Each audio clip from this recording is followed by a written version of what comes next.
श्री राम समर्थ. समर्थांनी एक सुंदर असा बोध आपल्यासाठी प्राप्त करून दिलेला आहे. एक शहाणा घुबड. कमी बोला पण जास्त ऐका. यामुळे आपल्याला शहाणे होण्यास मदत होईल. अनावश्यक बोलण्याने केवळ आपल्या ऊर्जेचा अपव्यय होईल. आपण खूप जास्त बोलत असतो. आपण लोकांचं ऐकत नाही. आपण जे बोलू तेच खरं, परंतु कमी बोललं पाहिजे. आणि कृतीमधून, कार्यामधून आपण लोकांपर्यंत पोहोचलं पाहिजे आणि लोकांचं ऐकलं पाहिजे. काय बरोबर काय चूक हे लक्षात घेऊनच आपण बोललं गेलं पाहिजे. यामुळे आपल्याला शहाणं होण्यास मदत होईल, नाहीतर लोक आपल्याला वेड्यात काढतील. एकदा एका झाडावर एक वृद्ध घुबड राहत होतं. हे घुबड आजूबाजूला घडणाऱ्या घटनांचं निरीक्षण करत असे. काय आजूबाजूला घडतंय ते पाहत असे. परंतु एके दिवशी एक तरुण मुलगा एका वृद्ध माणसाला जड टोपली घेऊन जाण्यास मदत करत असल्याचे त्याने पाहिलं. की रस्त्यातून एक तरुण मुलगा एका वृद्ध माणसाला मदत करतोय. जड टोपली होती, ती उचलण्यासाठी मदत केली. हे त्याने वरून झाडावरून पाहिलं, संपूर्णतः निरीक्षण केलं. दुसऱ्या दिवशी त्याला एक तरुण मुलगी तिच्या आईवर ओरडताना दिसली. पहिल्या दिवशी कोण दिसलं? मुलगा मदत करत आहे. दुसऱ्या दिवशी तरुणी मुलगी तिच्या आईवर ओरडताना दिसली की नाही?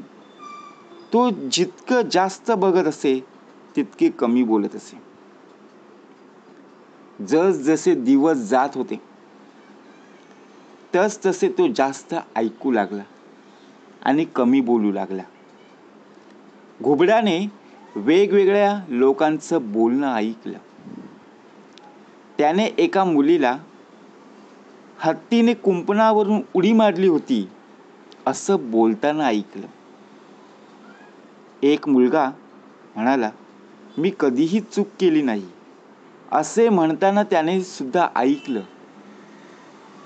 परंतु वृद्ध शहाणा घुबडाने या लोकांचं काय झालं ते पाहिलं आणि ऐकलं.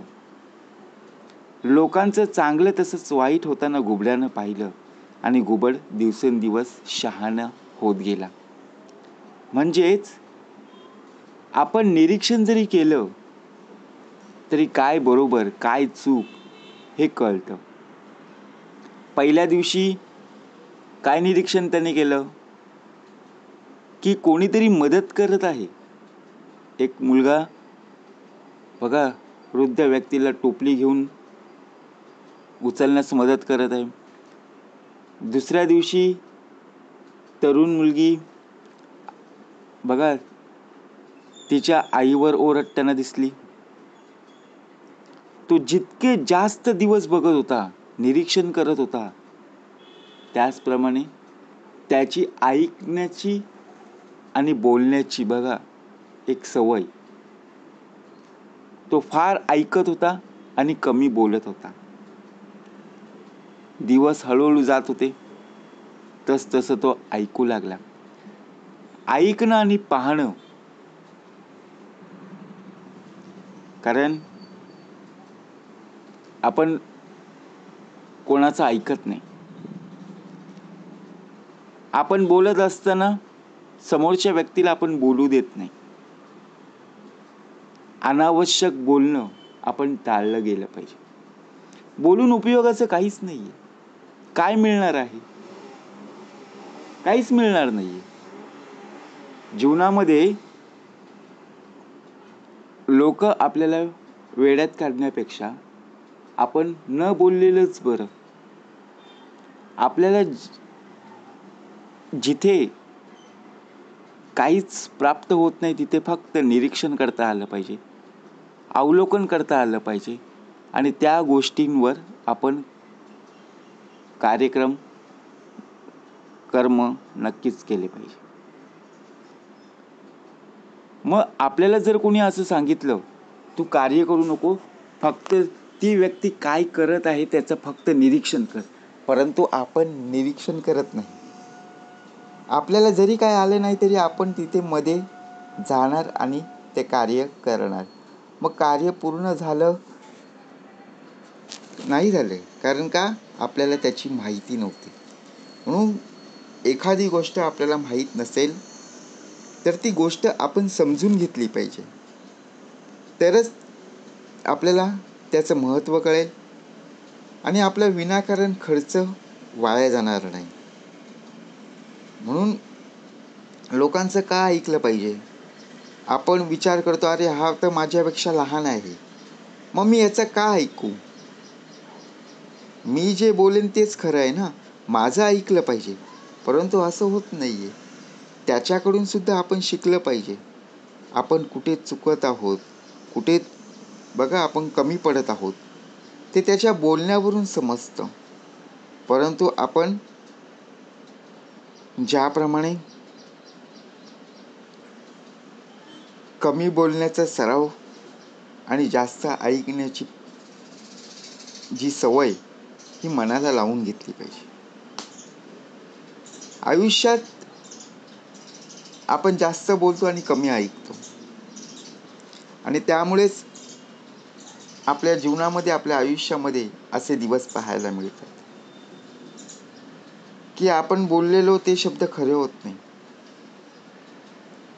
परंतु कुठे तुटकं मुटकं ऐकतो, परंतु तेच खरं होतं. मग असं वाटतं की ते पूर्णपणे जर ऐकलं असतं तर आज ही वेळ आली नसती. म्हणून आपल्याला शहाणं होण्यास मदत एकच भाग आहे, तो म्हणजे ऐकलं पाहिजे.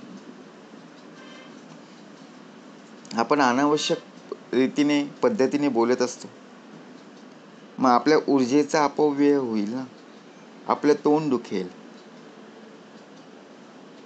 आपली जी ऊर्जा आहे ती कमी होण्यास मदत होईल.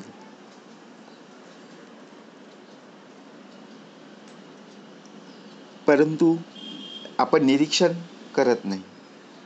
एखादी वस्तू नवीन बाजारात आली, त्याचं निरीक्षण करता आलं पाहिजे की या वस्तूचा उपयोग काय, आपल्या जीवनामध्ये, आपल्या आयुष्यामध्ये या वस्तूचा महत्त्व काय होईल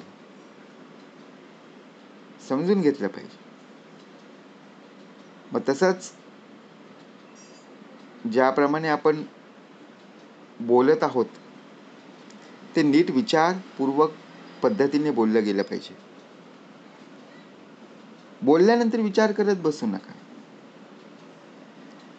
2 मिनिटे थांबा. कोणत्या विषयावर बघा जो संवाद चालू आहे तो समजण्याचा प्रयत्न करा. जे प्रश्न आहेत त्या प्रश्नांवर उत्तरं आपल्याला देता आली पाहिजे, परंतु आपण त्याची उत्तरं देत नाही, उलट आपण अजून एक प्रश्न तयार करत असतो. म्हणजे समोरच्या व्यक्तीने विचारलेला प्रश्न त्याचं उत्तर राहिलं दूरच. याचा परिणाम काय, तर आपण जास्त ऐकत नाही, फक्त बोलत असतो. म्हणून आपण जास्त कोड्यांमध्ये अडकत असतो, प्रश्नांमध्ये अडकत असतो. त्याची उत्तरं सरळ सरळ असतात, परंतु आपण न ऐकताच सर्व गोष्टी करत असतो. म्हणून प्रत्येक वेळेला आपण कमी बोललं गेलं पाहिजे, जास्त ऐकलं पाहिजे. त्यामुळे शहाणे होण्यास आपल्याला मदत होईल. आणि जर आपण जास्त बोलण्याचा प्रयत्न केला तर शेवटी अनावश्यक बोलण्याने आपल्या ऊर्जेचाच वापर जास्त होईल. जय जय रघुवीर समर्थ.